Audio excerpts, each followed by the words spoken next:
আমি জানি কিনি এই কথাটা শুনে তোমার খুব খারাপ লেগেছে, কিন্তু এটা ছাড়া যে আমার কাছে আর কোনো উপায় ছিল না। এটা তুমি কি বললে কোমল?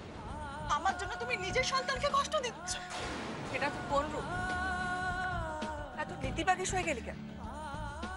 ওনার হয়ে ওকালতি করছিস? এত বড় কথাটা তুই উচ্চারণ করতে পারলি কোমল? কেন মা? পাপাই তো শিখিয়ে দিলেন, পাপাই তো আমাকে মনে করিয়ে দিলেন।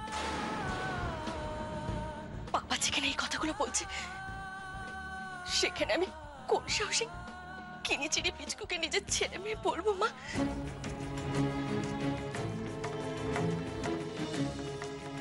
বাবা মনে করিয়ে দিলেন যে ওরা আমার পর,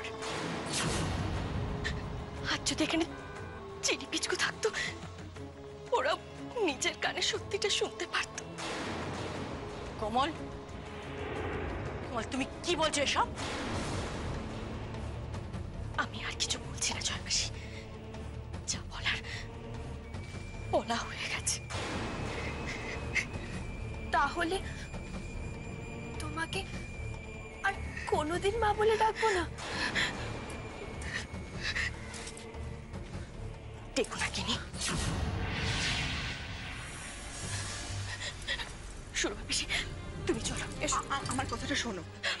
আমি আমি সব কথা শুনবো, আগে উপরে চল। না, এখানেই শুনবো। তুমি এসো আমার সঙ্গে। আমি এখানেই বলবো। চলো যা শোনা উপরে গিয়ে শুন, যা শোনার উপরে গিয়ে শুন। দেখুন দেখুন জামাইবাবু, দেখুন কিভাবে কোমল আপনার মুখের ওপর কথা বলে গেল। বুঝুন এবারে কোমল আসলে কেমন।